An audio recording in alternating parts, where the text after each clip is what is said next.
ng bagong kanta. Purihin ang Diyos, kayong anghel niya, hipanin niyo ang trumpeta. Araw at gabi, sambahin niyo ang Diyos, bituin nagninig. Sambahin niyo ang Diyos, dagat, bundok, hanaman at hayop, purihin niyo ang Diyos. Purihin ang Diyos, kayong gawa niya, gumawit ng bagong kanta. Purihin ang Diyos, kayong anghel niya, hipanin niyo ang trumpeta.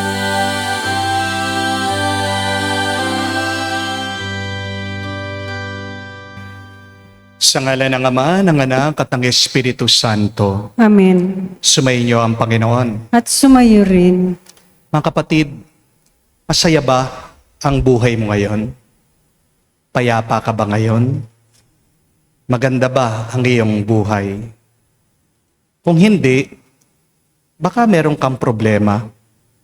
At anong problema mo? Baka meron kang kaaway. Isang mabuting balita, hinannounce po ng Presidente ng Amerika na matatapos na ang gera sa Iran. Kung nga ang mga gera natatapos, nagkakasundo sila at pinipiling kapayapaan, bakit hindi mo piliin na alisin yung galit sa iyong puso? Bakit hindi mo alisin ang mga kaaway dyan sa iyong isip? Hindi mo kailangan yan, kapatid. Dahil gusto ng Diyos na maging masaya ka, maging malaya ka. Hindi ka tunay na Kristiyano hanggat kinamumuhian mo ang ibang tao. Isa lang dapat ang kaaway natin. Yan ang masama.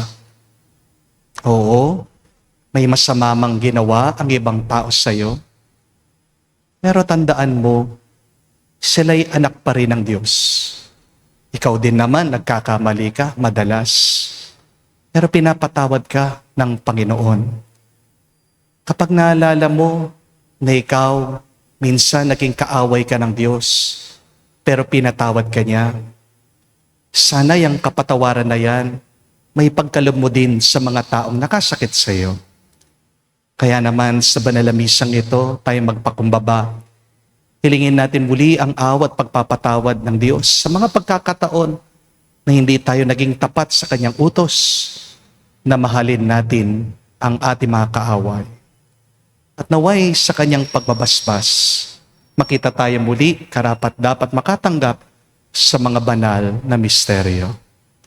Inaamin ko Sa makapangyarihan Diyos at sa inyong mga kapatid, na lubha akong nagkasala sa isip, sa salita, sa gawa at sa aking pagkukulang.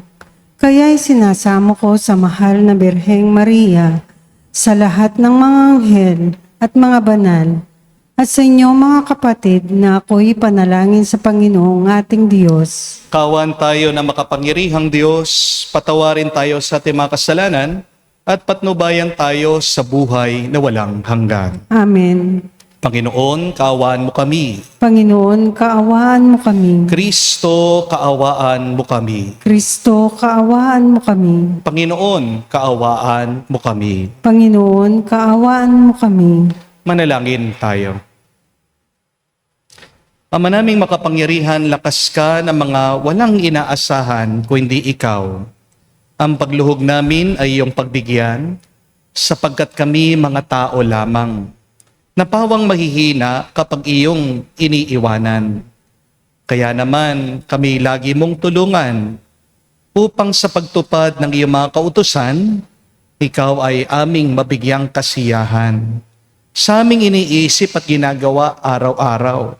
Sa pamagitan ni Jesucristo kasama ng Espiritu Santo, magpa sa walang hanggan. Amen.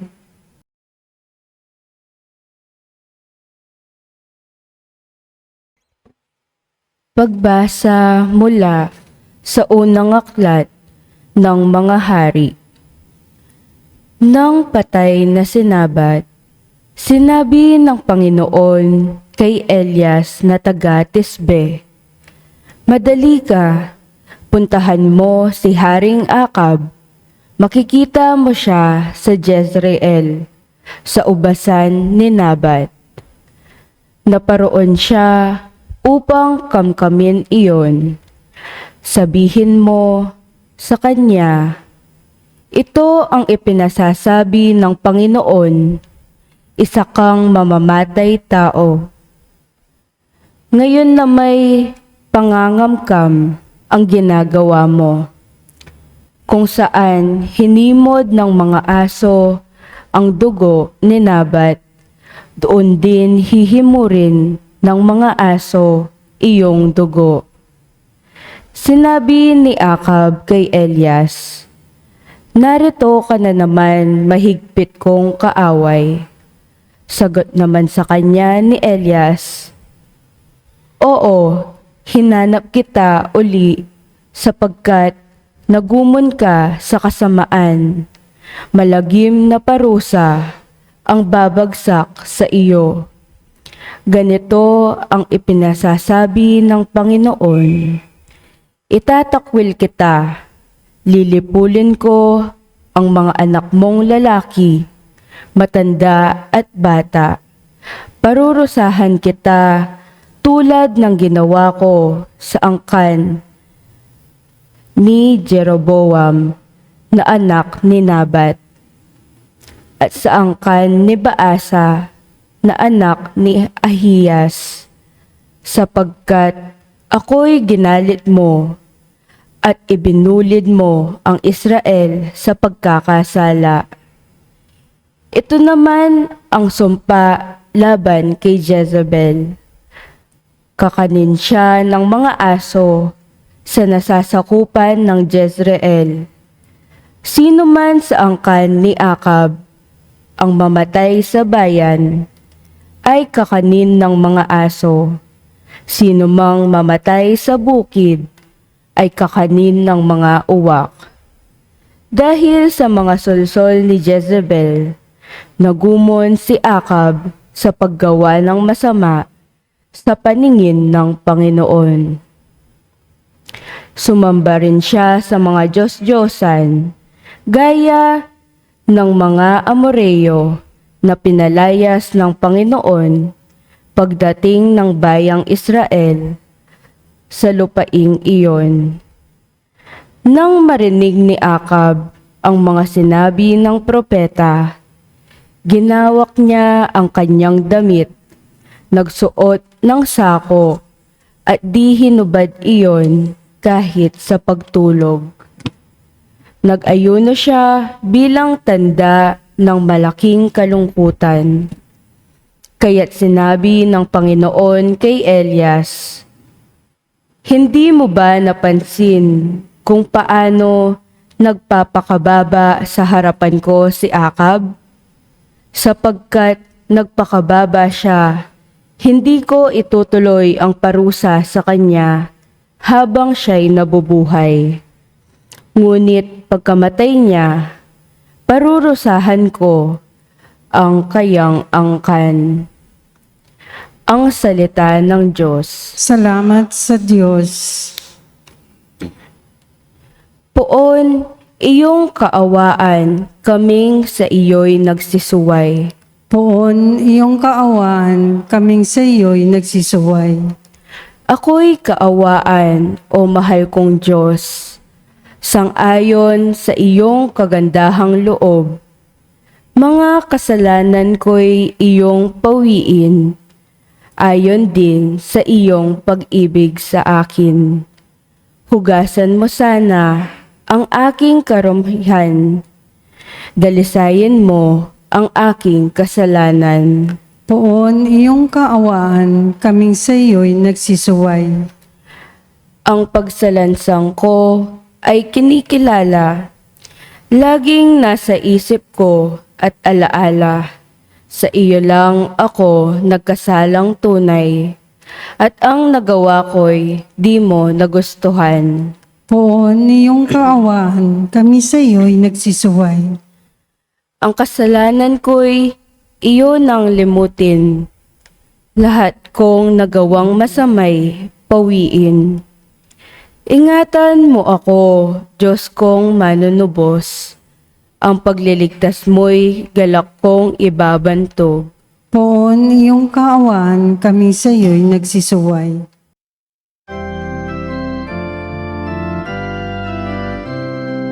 Alleluia, Alleluia, Alleluia, Alleluia, Alleluia, Alleluia, Alleluia, Alleluia, Alleluia, Alleluia, Bagong utos sa ni Kristo, mag-ibigan sana kayo katulad ng pag-ibig ko. Alleluia, Alleluia. Sumainyo ang Panginoon. At sumayo rin. Ang mabuting balita ng Panginoon ayon kay San Mateo. Papuri sa iyo, Panginoon. Nung panong yun, sinabi ni Jesus sa kanya malagad, narinig na ninyong sinabi, ibigin mo ang iyong kaibigan at kapuotan mo ang iyong kaaway. Ngunit ito naman ang sabi ko, ibigin ninyo ang iyong mga kaaway at idalangin ninyo ang mga umuusig sa inyo, upang kayo'y maging tunay na anak ng iyong amang nasa langit. Sapagkat pinasisikat niya ang araw sa masasama at sa mga mabubuti, at pinapapatak niya ang ulan sa mga banal at sa mga makasalanan. Kung ang mga umiibig sa inyo ang siya lamang inyong iibigin, ano pang gantimpala ang inyong hihintayin? Hindi ba't ginagawa rin naman ito ng mga publikano? At kung ang binabati lamang ninyo ang inyong mga kapatid, anong nagawa ninyong higit kesa sa iba? Ginagawa rin yun ng mga hentil. Kaya dapat kayong maging ganap, gaya ng inyong amang nasa langit. Mga kapatid, ang mabuting balita ng ating Panginoon. Pinupuri ka namin, Panginoong Heso Kristo. Magandang araw po muli sa inyong lahat. Meron pong isang kwento tungkol sa dalawang klase ng ahas na nakatira po sa isang gubat. Meron pong mga ahas na kulay berde at meron pong mga ahas na kulay pula. At nag-aaway po itong dalawang klase ng ahas na ito. Ayaw po ng mga berdeng ahas sa mga pulang ahas. At kinasusuklaman ng mga pulang ahas yung mga berde. Isa pong gabi, naisip ng mga berdeng ahas na gumawa ng gulo doon sa bayan ng mga tao. Habang natutulog po ang mga tao, gumapang yung mga berdeng ahas, pumasok po sila sa mga bahay ng mga tao at tinuklaw ang mga ito. Naisip po kasi ng mga berdeng ahas na kapag ginawa nila ito, pagbibintangan ng mga tao yung mga pulang ahas. Pero kinaumagahan, alam niyo po kung anong nangyari? Galit na galit yung mga tao. Tinugis nila lahat ng ahas.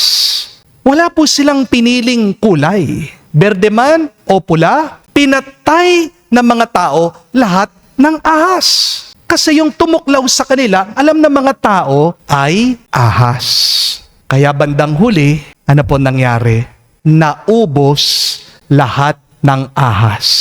Berde man o pula. Tingnan niyo po mga kapatid, ito ang nagagawa ng away.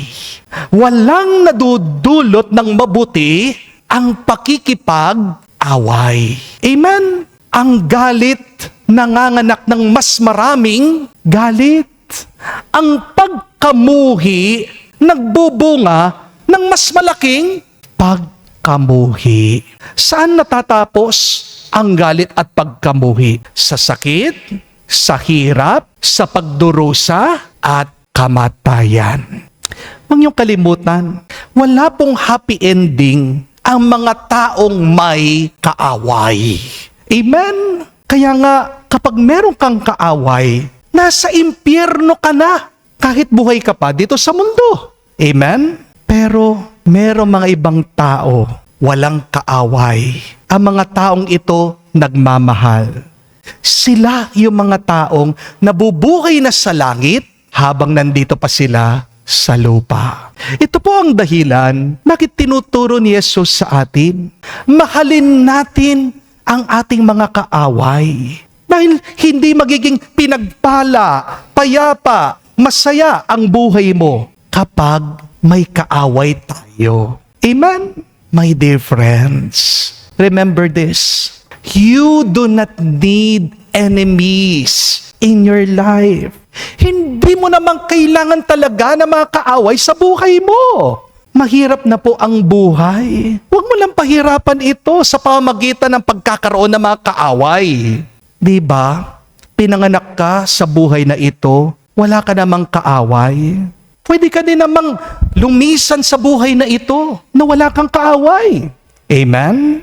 Pero bakit ba tayo nagkakaroon ng kaaway? Marahil lang iba po sa inyo sasabihin, dahil sinaktan kayo, dahil niloko kayo, dahil pinagpalit kayo sa iba, dahil inagawan kayo ng mana, o baka siniraan kayo sa ibang tao. Totoo naman po ang mga bagay na ito. Alam ko po, masakit ang mga karanasan na ito. Pero kung hihimayin po natin ang mas malalim, ang ugat ng napakaraming away ay hindi lang po yung ginagawa ng ibang tao sa atin. Ang ugat ng away ay ang ating ego, ang ating kataasan ng loob, ang ating sariling pagpapahalaga sa ating sarili na minsan nasusugatan ng iba. Kaya nga po, napansin nyo, kapag meron po nagsabi sa inyo, "Uy, ang ganda naman ng damit mo." Di ba ang saya-saya mo? Pero kapag meron ka narinig galing sa iba, parang tumaba ka. Ang sama-sama ng loob mo. Pero pansinin niyo po ito mga kapatid. Parehas lang naman salita yung dalawang yon. Hindi po ba? Parehas lang naman hangin yung ginamit lumabas sa bibig. Pero bakit magkaiba yung epekto? Kasi merong ego na nasugatan. Merong ego, kataasan sa ating puso na tinamaan. Amen? Napakaganda po, sabi ni San Bernardo, the root of all sin is pride. Ang unang kasalanan po ng dyablo, hindi po pagnanakaw, hindi po pagsisinungaling, hindi po kalaswaan, hindi rin po pagpatay. Ang unang-unang kasalanan ng dyablo ay pagmamataas sa Diyos. Ayaw po yumuko ni Satanas sa Diyos. At mula po noon, nagkaroon po tayo ng kasaysayan na kung saan nagbabanggaan ang ego natin sa kagustuhan ng Diyos. Pansinin niyo po, nag-aaway ang mag-asawa dahil gusto nila pareho silang tama. Amen? Nagsisiraan ang magkapatid dahil parehong ayaw nilang magpakumbaba. Nagkakawatak-watak ang pamilya dahil merong isa ayaw humingi ng tawad at meron namang isa ayaw magpatawad. Minsan nga, hindi na natin maalaala kung ano yung pinag-awayan natin eh. Pero naaalala pa rin natin na tayo ay nasaktan ng iba. Yan ay pride. May isa pong turo ang mga desert fathers. Napakaganda po ng kanilang sinabi. Ang taong walang kataasan ng loob ay taong walang kaaway. A man without ego is a man without enemies. Remove your pride, you won't have enemies. Hindi naman po ibig sabihin nito na wala lang makakasakit sa iyo. Hindi na po ibig sabihin nito na wala namang iinsulto sa iyo. Ang ibig lang sabihin nito, kapag wala kang ego, hindi mo hinahayaan na manahan, manatili ang iyong mga kaaway sa iyong puso. Kaya marahil po, magandang tanungin ng ating mga sarili ngayon. Ang kaaway ko ba ay talagang masama? O baka nasaktan lang talaga yung aking pride? Ang problema ko ba ay yung taong yon? O baka ang problema ko, yung aking ego na ayaw kong magpatawad. Naltandaan niyo po ito, mga kapatid. Pag malaki ang iyong ego, marami kang kaaway. Amen? Kapag meron kang ego, gagawa ka palagi ng mga kaaway. Kapag may ego ka, makakaaway mo din ang Diyos. Pero, kapag malaki ang iyong pagmamahal, kakaunti ang iyong kaaway. Kapag pinipili mong magmahal, mas mapapalapit ka sa Diyos. At kapag nagmamahal ka, nakakamukha mo ang Diyos. At para lumaki po ang pagmamahal sa ating puso, para mawala yung mga kaaway natin sa buhay, anong kailangan nating gawin? Kailangan nating palaging manalangin. Kaya nga po magkakambal ang utos ni Jesus sa atin eh.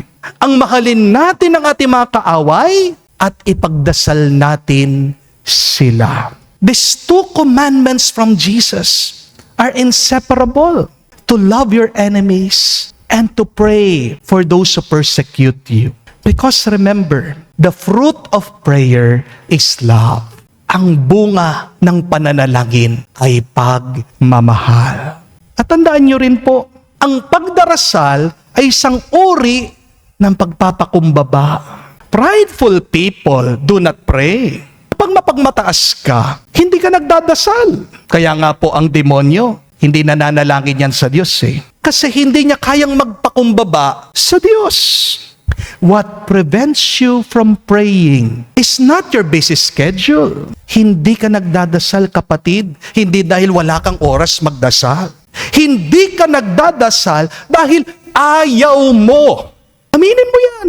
Hindi ka nagdadasal dahil may kayabangan ang puso mo. This is why, the more that you pray, the more you will be humble. The more that you become humble, the more you will love. And the more you love, the more you will have God in your heart. And the more that God is present in your life, you won't have enemies in your mind. Minsan kasi, gawa-gawa lang natin yung mga kaaway natin, nakatira sila sa ating mga isip. Kapatid, baka masyadong mabait. Huwag mong pinapatira yung mga tao dyan sa iyong isip, rent-free. Maswerte naman nila. Nakatira sila dyan sa iyong isip, hindi sila nagbabayad. Evict mo na sila, paalisin mo na sila. Tandaan niyo mga kapatid, isa lang dapat ang nakatira, nananahan sa ating isip at puso. Walang iba kung hindi ang Diyos.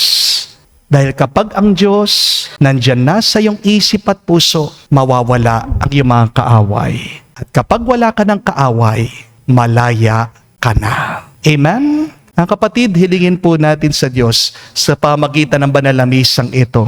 Tulungan niya tayo. Wag sana tayong magsawang magdasal para mapuno tayo ng pagpapakumbaba at pagmamahal. Harinawa, mawala na sa atin ang pride, ang galit, at mamuhay lang tayo sa kagustuhan ng Diyos para maranasan natin ang isang buhay na masaya, payapa, at pinagpala ngayon at magpa sa walang hanggan. Amen. Tumayo po tayo. Alay po natin ngayon sa Diyos ang ating mga dasal at panalangin. Ating sabihin, Panginoon, dinggin mo kami. Panginoon, dinggin mo kami. Ang mga pinuno ng simbahan naway magbigay saksi sa pamamaraan ng habag, pag-ibig at pagpapatawad upang masalamin sa kanila ng sanlibutan ang kabanalan ng Diyos. Manalangin tayo sa Panginoon. Panginoon, dinggin mo kami. Ang mga namimighati at nasusuklam sa kanilang kapwa, naway mapagtanto na naghihiwalay sa kanila sa Diyos ang pagbibigay daan sa hinanakit at galit. Manalangin tayo sa Panginoon. Panginoon, dinggin mo kami. Ang mga pamilyang nagkahiwa-hiwalay at sinira ng hindi pagbibigay halaga sa bawat isa, naway muli nilang matagpuan ang dating alab ng pagsasama at pagkakasundo Manalangin tayo sa Panginoon. Panginoon, dinggin mo kami. Sa katahimikan po ng ating puso, banggitin natin sa Diyos ang ating mga personal na pangangailangan. Ama naming nasa langit, alam mo kung ano ang mabuti para sa amin. Tanggalin mo ang lahat ng hinanakit sa aming mga puso at basbasan mo ang lahat ng aming pagsusumikap na mahalin ang aming kapwa. Hinihiling namin ito sa pamagitan ni Kristo, aming Panginoon. Amen.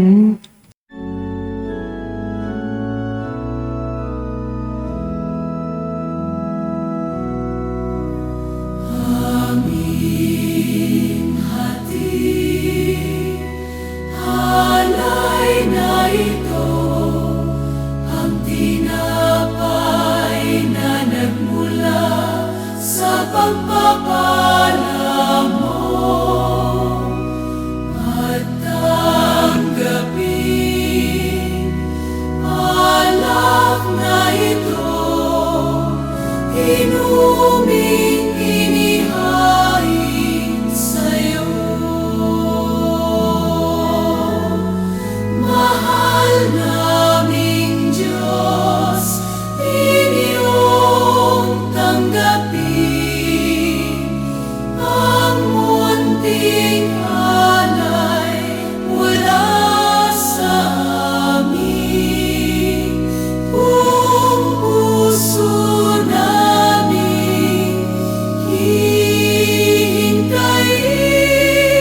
pagpapala na aming hiling. Pagpapala na aming hiling. Manalangin kayo mga kapatid para ang ating mga paghahain ay kalugdan ng Diyos sa mga makapangyarihan. Tanggapin nawa ng Panginoon itong paghahain sa iyong mga kamay, sa kapurihan niya at karangalan, sa ating kapakinabangan at sa buong sambayanan niyang banal. Ama naming lumikha, kami ginawa mong mga angking katauhan na dapat pakanin at pangalagaan. At iyong dinudulutan ng banal na pakikinabang, ipagkaloob mong kami huwag magkulang sa mga inuukol mo sa aming kapakanan.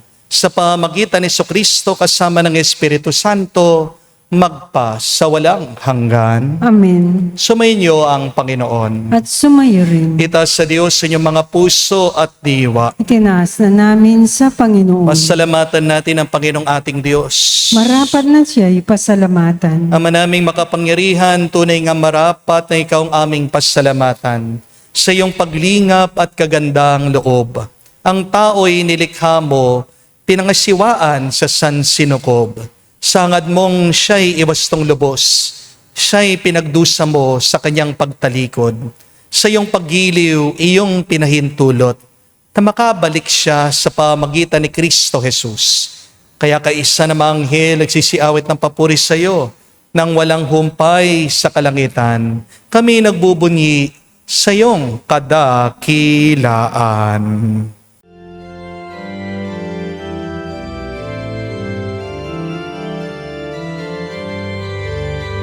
Santo, Santo, Santo, Panginoong Diyos ng mga hukbo, napupuno ang langit at lupa ng kadakilaan mo. Hosana, Hosana, sa kainasan, pinagpalang na paririto sa ngalan ng Panginoon. Hosana, Hosana, sa kainasan. Hosana, Hosana, sa kainasan.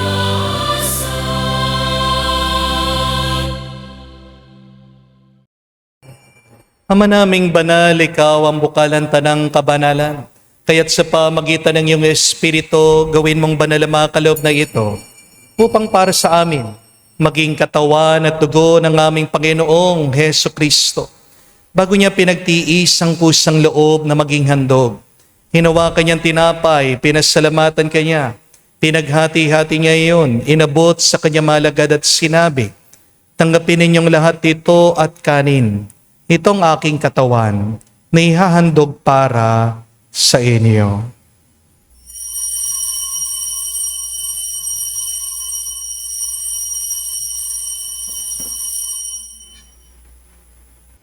Gayon din naman na matapos ang hapunan, hinawakan niyang kalis. Muli kanyang pinasalamatan. Nabot niya ang kalis sa kanyang malagad at sinabi, "Tanggapin ninyong lahat ito at inumin.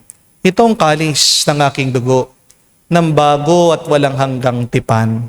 Ang aking dugo na ibubuhos para sa inyo at para sa lahat, sa ipagpapatawad ng mga kasalanan. Gawin ninyo ito sa pag-alaala sa akin."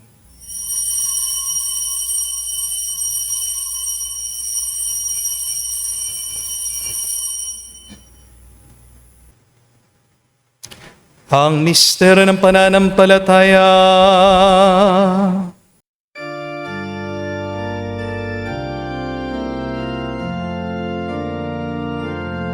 Si Kristo ay namatay, si Kristo ay nabuhay,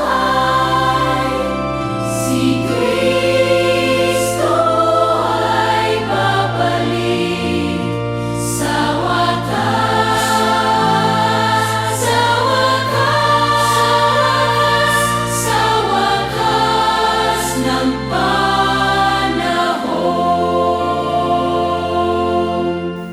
Ama, ginagawa namin ngayon ang pag-aalaala sa pagkamatay muling pagkabuhay ng iyong anak. Kaya tinialay namin sa iyo ang tinapay nagbibigay buhay at ang kalis sa nagkakalob ng kaligtasan. Kami nagpapasalamat dahil kami iyong minarapat na tumayo sa harap mo para maglingkod sa iyo. Sinasamo namin kami magsalo-salo sa katawan at dugo ni Kristo ay mabuklod sa pagkakaisa sa pamagitan ng Espiritu Santo. Amalingapin mong iyong simbahan laganap sa buong daigdig. Puspusin mo kami sa pag-ibig. Kay San Leon ang aming Santo Papa, si Florentino aming Arsobispo at ng Tanang Kaparian. Alalahanin mo rin ang aming mga kapatid na nahimlay may pag-asang sila'y muling mabubuhay. Gayon din naman lahat ng mga pumanaw. Kawan mo't sila't patuloyin sa iyong kaliwanagan. Kawan mo at pagindapatin kaming lahat, makasalo sa iyong buhay na walang wakas. Kaisa na mahal na Birhen Maria, Ina ng Diyos, kaisa ni San Jose ang kanyang maluwalhating esposo, kaisa ng mga apostol, lahat ng mga banal na namuhay dito sa daigdig na kalugod-lugod sa iyo. Ipagdiwang nawa namin ang pagpupuri sa ikararangal mo sa pamagitan ng iyong anak kaming Panginoong Hesu Kristo. Sa pamamagitan ni Kristo, kasama niya at sa Kanya, ang lahat ng parangal at papuri ay sa iyo, Diyos Ama, makapangyarihan, kasama ng Espiritu Santo, magpasawalang hanggan.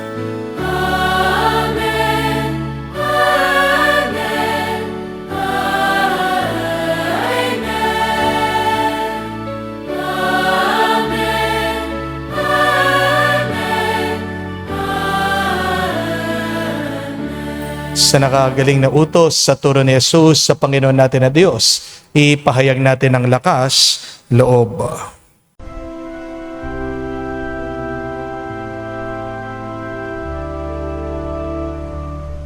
Ama namin, sumasalangit ka, sambahin ang ngalan mo, mapasa amin ang kaharian mo, sundin ang loob mo dito sa lupa para nang sa langit.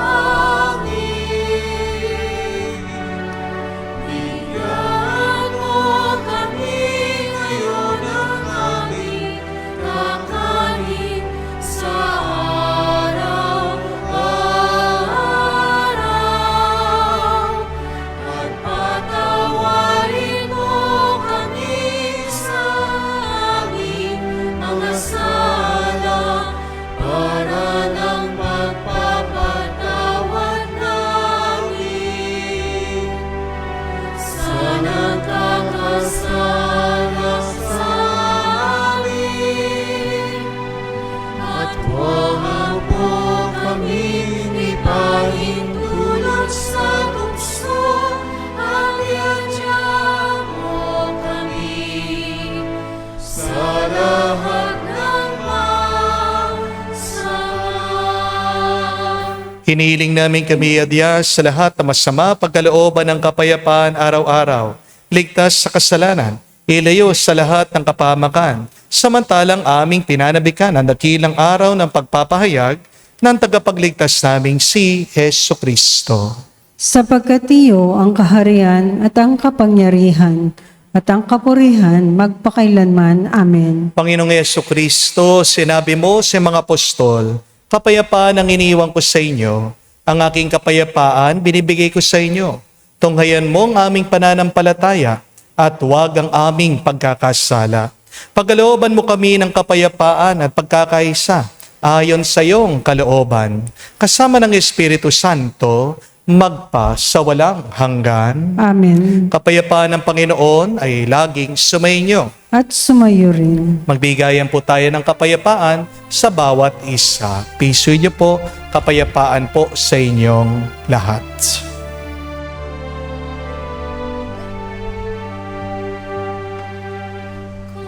Kordero ng Diyos na nag-aalis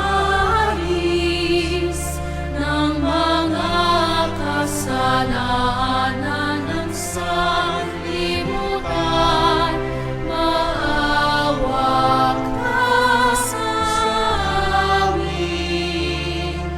Maawa ka sa amin. Kordero ng Diyos na nag-aalis ng mga kasalanan ng sanlibutan, maawa ka sa amin. Maawa ka sa amin. Kordero ng Diyos na nag-aalis ng mga kasalanan ng sanlibutan, ipagkaloob mo sa amin ang kapayapaan. Mga kapatid, naririto ang ating Panginoong Jesucristo, ang Kordero ng Diyos. Siya nag-aalis sa mga kasalanan ng sanlibutan. Mapalad tayong lumalapit sa piging ng Kordero. Panginoon, hindi ako karapat-dapat na magpatuloy sa iyo, ngunit sa isang salita mo lamang ay gagaling na ako.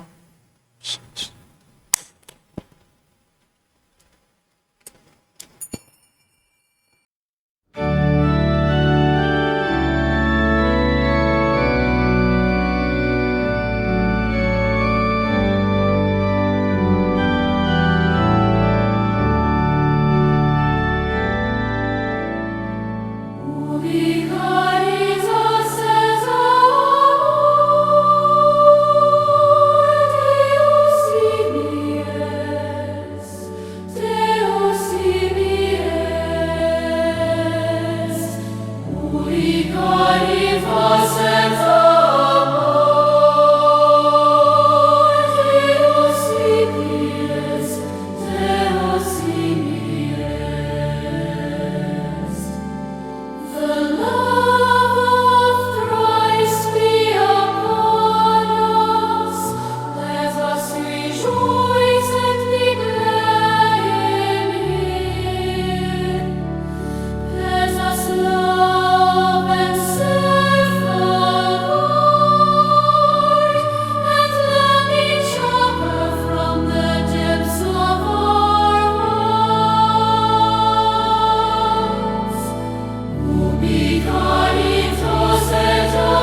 Manalangin tayo.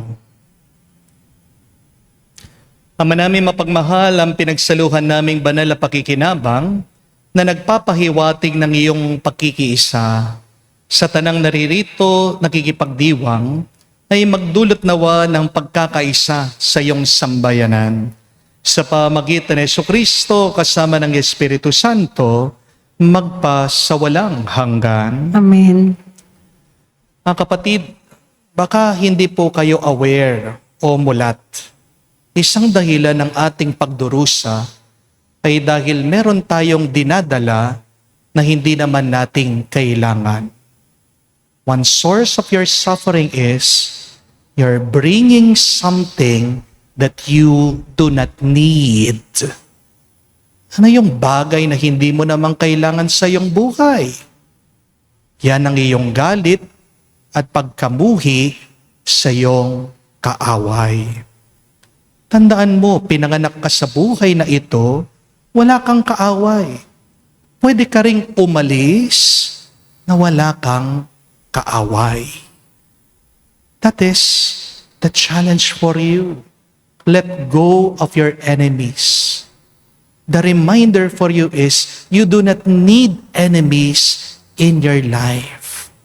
Dahil habang meron kang kaaway, impyerno ang buhay mo.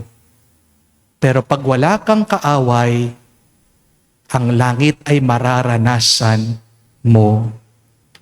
Paano natin mamahalin ang ating mga kaaway? Sa pamagitan ng ating pananalangin. The more that you pray, the more you will become humble. The more you're humble, the more you can love. The more you love, the more that God will be present in your life. And the more that God is present in your life, the more your life will become a blessing. You will experience joy and peace.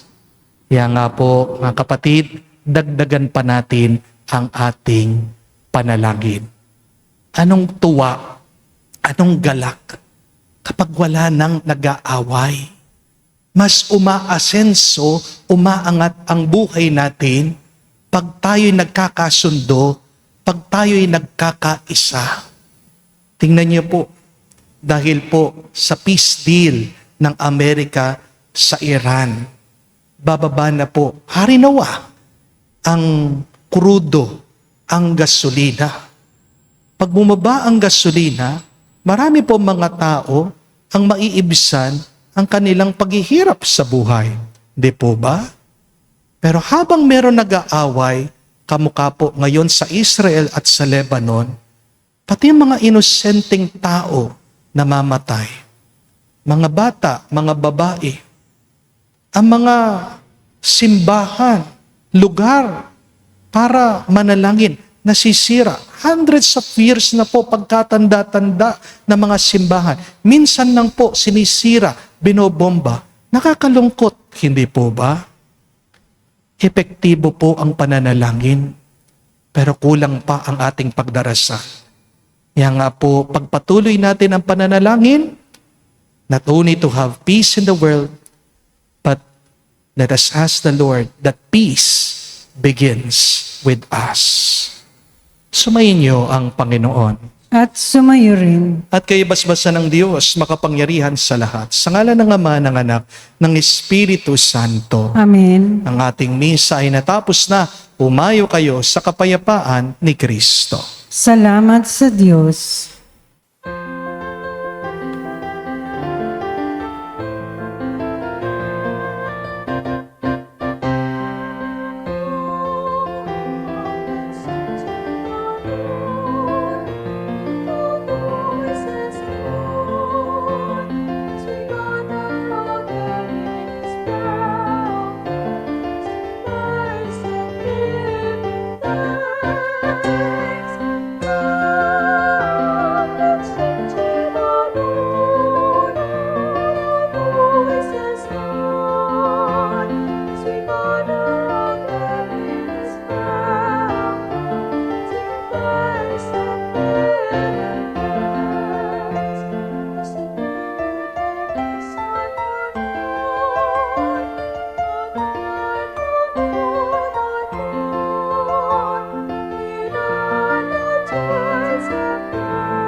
Lord.